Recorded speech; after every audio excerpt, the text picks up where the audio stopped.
मकर संक्रांति।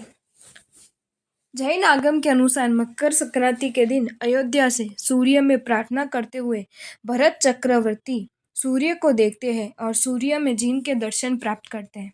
वह जिनालय को देखते हैं और द्वार अयोध्या की ओर सीधा खुलता है। उसे जिन मूर्ति के दर्शन होते हैं। वह तुरंत अपने आप को साफ करता है, स्नान करता है और सूर्य को जल अर्पित करता है, अर्थात वह सूर्य में दिखे गए जिन का जल अभिषेक करता है। इस तरह से लोगों ने सूर्य की पूजा शुरू की। इस शुभ घटना के कारण वह इस दिन बहुत खुश होता है और बहुत सारे दान पुण्य करता है। दिलचस्प बात यह है कि इन दिनों के दौरान की जाने वाली परंपरा को चोल वंश के एक प्राचीन शिलालेख में इतिहास में महत्वपूर्ण रूप से अंकित किया गया है। दिलचस्प बात यह है कि इन दिनों के दौरान ये परंपरा इतिहास में चोल वंश के एक प्राचीन शिलालेख में उल्लेखनीय रूप से अंकित है, जो चित्तूर के कालाहस्ती मंदिर में 1016 ईस्वी में पाया गया था। इसमें उत्तरायण और दक्षिणायन संक्रांति के दौरान भगवान को दिए जाने वाले दान और भोजन का उल्लेख है। इसे महान चौजा राजा राजेंद्र चौजा ने लिखा था, जो अब 1005 वर्ष पुराने हैं। इसलिए मकर संक्रांति भी उन अवसरों में से एक है जहाँ दान पुण्य बहुतायत से किया जाता था। वैज्ञानिक व्याख्या। संक्रांति का शाब्दिक अर्थ है सूर्य का एक राशि से दूसरी राशि में प्रवेश करना। इस दिन से सूर्य उत्तरी गोलार्ध की ओर बढ़ता है। उत्तरायण को एक नई, अच्छी, स्वस्थ, समृद्ध शुरुआत के दिन के रूप में जाना जाता है। उत्तरायण वह काल है जब सूर्य दक्षिण से उत्तर की ओर यात्रा करता है। जिस दिन यह अपनी यात्रा शुरू करता है उसे 14 जनवरी को मकर संक्रांति के रूप में चिन्हित किया जाता है और ये 6 महीने बाद 16 जुलाई को कर्क संक्रांति पर समाप्त होता है। वर्ष की 6 ऋतुओं में से 3 इस उत्तरायण संक्रांति में आती है, यानी सर्दी, वसंत और गर्मी। उत्तरायण के दौरान सभी यज्ञ, तपस्या, विवाह, शुभ कार्य आदि किए जाते हैं। जैसा कि नाम से पता चलता है, दक्षिणायन उत्तरायण के ठीक विपरीत है। ये वह अवधि है जब सूर्य कर्क राशि से मकर राशि में वापस जाता है, अर्थात उत्तर से दक्षिण की ओर। सूर्य की दक्षिण दिशा की यात्रा को दक्षिणायन कहा जाता है। इस अवधि में वर्षा ऋतु, शरद ऋतु और शीत ऋतु आती है। यह अवधि 21-22 जून से शुरू होती है। दक्षिणायन के अंतर्गत चातुर्मास आता है। दक्षिणायन के दौरान रातें लंबी और दिन छोटे होते हैं और आकाश बादलों से भरा होता है। इस अवधि के दौरान विभिन्न प्रकार के शुभ कार्य वर्जित होते हैं। मूल रूप से ये इच्छाओं और वासनाओं का काल कहा जाता है। इसलिए व्रत, यज्ञ, पूजा और अन्य धार्मिक क्रियाएं की जाती है, जो रोग और दुखों को निवारण भी करती है। साधना की दृष्टि से दक्षिणायन शुद्धिकरण के लिए है और उत्तरायण ज्ञान के लिए है। संक्रांति के तुरंत बाद माघ महीने से सभी शुभ कार्य शुरू हो जाते हैं।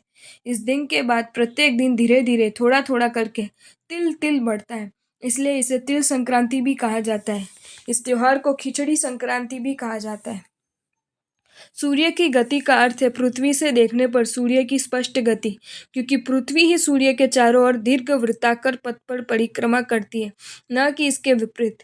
पृथ्वी की घूर्णन अक्ष उत्तर दक्षिण दिशा में घूमती है और लगभग 23.5 डिग्री झुकी हुई है।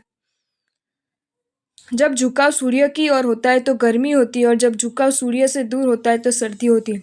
इस झुकाव के कारण ऐसा लगता है कि सूर्य भूमध्य रेखा के उत्तर और दक्षिण की ओर यात्रा करता है। उत्तर की ओर बढ़ते हुए सूर्य की स्पष्ट गति को उत्तरायण और दक्षिण की ओर बढ़ते हुए दक्षिणायन कहा जाता है। इससे ऋतुएं उत्पन्न होती है। उत्तरायण और दक्षिणायन नाम कैसे व्युत्पन्न हुए? समय की सबसे छोटी इकाई 11 निमेष है। 15 निमेष एक काष्ठ बनाते हैं, 30 काष्ठ एक कला होती है और 30 कला एक मुहूर्त बनाती है। एक दिन और रात के अंतराल में 30 मुहूर्त अहोरात्र होते हैं। ऐसे 30 अहोरात्र एक महीने का निर्माण करते हैं। हर महीने में 2 पक्ष, पखवाड़ा होते हैं। 6 महीने एक अयन और 2 अयन एक वर्ष बनाते हैं। इस प्रकार प्रत्येक वर्ष में 12 महीने होते हैं। 2 अयन के नाम उत्तरायण और दक्षिणायन है। जब मनुष्य पूरे उत्तरायण से गुजरता है तो देवता केवल एक दिन से गुजरते हैं। इस तरह जब मनुष्य दक्षिणायन से गुजरता है तो देवता केवल एक रात से गुजरते हैं। मनुष्य के लिए एक वर्ष देवताओं के लिए एक दिन और एक रात के समय के बराबर होता है। आध्यात्मिक महत्व। उत्तरायण की अवधि को ज्ञान पद या ज्ञानोदय भी कहा जाता है। उत्तरी भाग या उत्तरायण को समाधि पद या केवलीय पद भी कहा जाता है। ये बोध का समय है। दक्षिणायन के बाकी 6 महीने को साधना पद के नाम से भी जाना जाता है, यानी बेहतर समय की तैयारी में सही काम करना। अगर आप सही काम करते हैं तो जब फसल काटने का समय आएगा तो सही तरह की फसल आएगी। इस अवधि के दौरान चक्रों को प्रभावी ढंग से शुद्ध किया जा सकता है। चातुर्मास दक्षिणायन काल के पहले 4 महीने हैं। इस प्रकार साधना के संदर्भ में दक्षिणायन शुद्धिकरण बोध का समय और उत्तरायण ज्ञानोदय का समय है।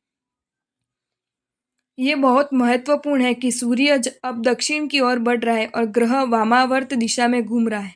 ये दोनों चरण मिलकर मानव शरीर विज्ञान और मनोविज्ञान पर एक निश्चित प्रभाव डालते हैं। ग्रह के साथ सूर्य के संबंध में परिवर्तन का उन लोगों के जीवन पर महत्वपूर्ण प्रभाव पड़ता है जो इस ग्रह पर निवास करते हैं।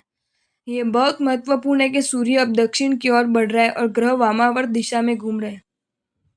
ग्रह के साथ सूर्य के संबंध में परिवर्तन लोगों के जीवन पर महत्वपूर्ण प्रभाव डालता है, खासकर उन लोगों के लिए जो पृथ्वी के 18 डिग्री से 48 डिग्री उत्तरी अक्षांश के बीच के क्षेत्र में रहते हैं, क्योंकि पृथ्वी के इस हिस्से पर इस बदलाव का सबसे अधिक प्रभाव पड़ता है। मनुष्य ग्रह पर होने वाली किसी भी घटना से बच नहीं सकता, क्योंकि हम इस ग्रह का एक और हिस्सा है। वास्तव में पृथ्वी की तुलना में ग्रह का अधिक संवेदनशील और कई अधिक ग्रहणशील हिस्सा है।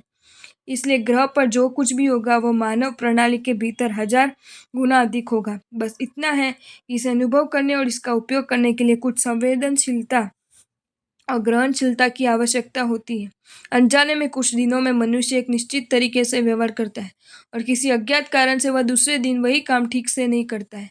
ग्रह और सिस्टम की पूरी गतिशीलता आप पर काम कर रही है, ऐसा होना स्वाभाविक है।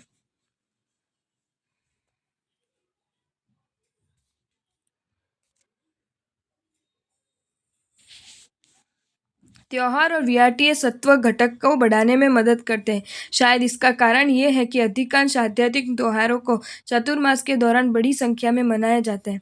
तूड़े जैसे कि पतंग फ्लाइंग लीड हिस्सा की तरह है। आइए हम इसके बजाय अहिंसा के तरीके का पालन करें और इसे अपने स्वयं के आध्यात्मिक स्वास्थ्य विकास के लिए करुणा के साथ मनाएं। हमारे श्रद्धेय तीर्थंकर द्वारा हमारे लिए रखे गए मार्ग का पालन करें और अहिंसा के रूप में इस त्योहार को मनाएं।